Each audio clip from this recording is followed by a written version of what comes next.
Have you ever seen a movie and immediately felt like shouting about it to the rest of the world? It never happens enough, but thankfully, I have this platform to shout out the praises when it happens.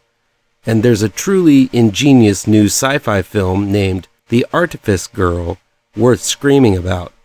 I had a chance to check this one out a couple months ago, and I just couldn't find the time to do it. When it came up on Tubi this week, I immediately clicked play. Let's talk about it.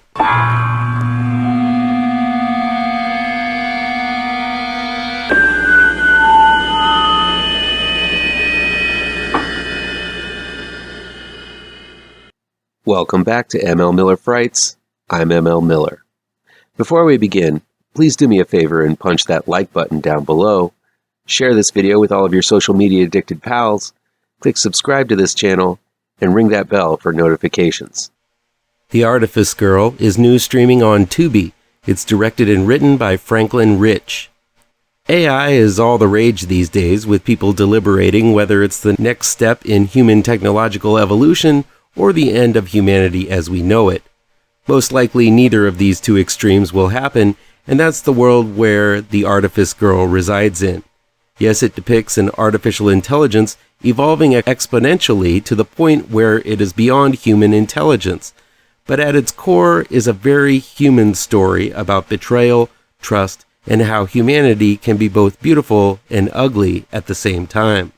The Artifice Girl is segmented into 3 parts, depicting its protagonist, Gareth, played by writer-director Ritch, at different points in his life.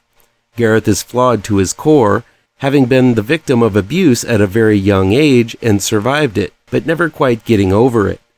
As a result of this childhood trauma, Gareth has the drive and brains to develop the world's first truly artificial intelligence and gives her the online visage of a young girl named Cherry, played by Tatum Matthews. Cherry's main directive is to seek out online predators and turn them in to the authorities.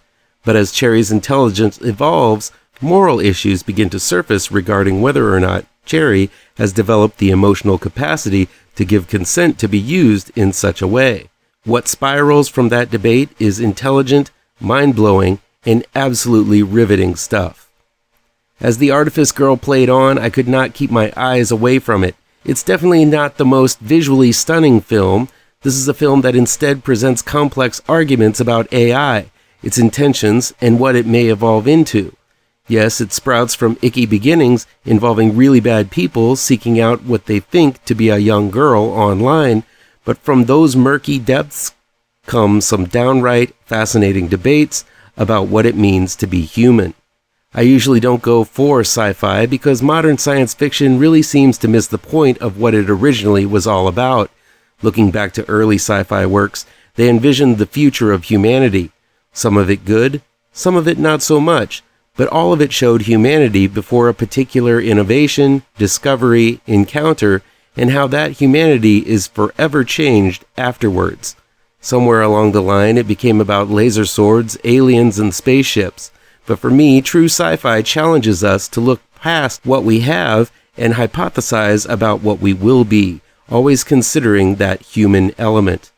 This is exactly what The Artifice Girl does. It's not there to dazzle us with showy special effects. There really is very little to speak of. But the debate this film raises and poses to the viewer is truly revolutionary stuff that should be heard and seen by anyone who wants to have some kind of halfway intelligent conversation about AI. The Artifice Girl is wonderfully acted from top to bottom. Ritch is powerful as the creator of Cherry, who is emotionless and more robotic than Cherry herself. While the fast-talking tech guy is somewhat of a cliché, he still manages to show the seething rage underneath all of that repression. Juggling a film of this intellectual heft from the writing and directing standpoint is hard enough, but Ritch also does a great job bringing the complex character to life. But the real heavy lifting goes to Cherry herself, played by Tatum Matthews, who varies her evolution in subtle to dynamic ways, the more she learns and grows from her programming. It's not an easy role, but she plays robotics simulating very human emotions remarkably well. Finally, Lance Henriksen gives the strongest performance he's put forth in years, Playing Gareth later in his life, this genre staple has never been stronger and more sympathetic than what he gives in the latter portion of this film. If there's a weak spot in The Artifice Girl, I'd say it's that I don't know if it completely sticks the landing in the third and final chapter. I feel Franklin Ritch really delivered a cold, claustrophobic, and conflict-laden debates between the factions of the organization behind Cherry, but when the big emotional payoff comes in the climax, I think the film misses by inches. It's close. I think there are some great performances by both Henriksen and Matthews, but still there's that emotional nugget that feels like it just didn't get there.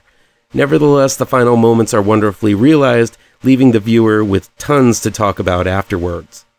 This type of film doesn't come along often enough. It breaks expectations of what one expects to be science fiction and challenges its viewer to think outside of what has been programmed. The Artifice Girl deserves to be put on the mantle with such lo-fi sci-fi like Pi, Moon, and Primer. It's that good. It brings up questions raised in Blade Runner and some of Asimov's works, but does so in bold, intelligent, ground-level, but fresh ways that we haven't seen before. And while I usually cover horror, sometimes I see a genre movie slightly out of the horror realm that deserves recognition. While it deals with very horrifying things, The Artifice Girl shines mainly because it challenges the viewer by dealing with a topic we might not be thinking about right now, but most likely soon will be. I highly recommend this fantastic little movie, and I wish I would have seen it sooner.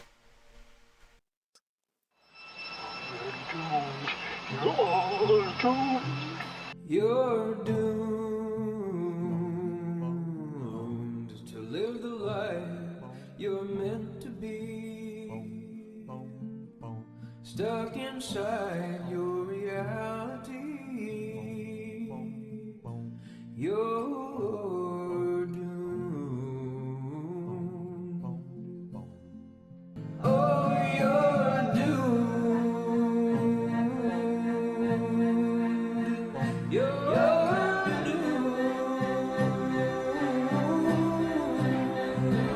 God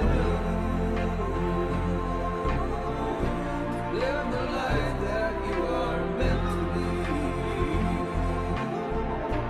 Live inside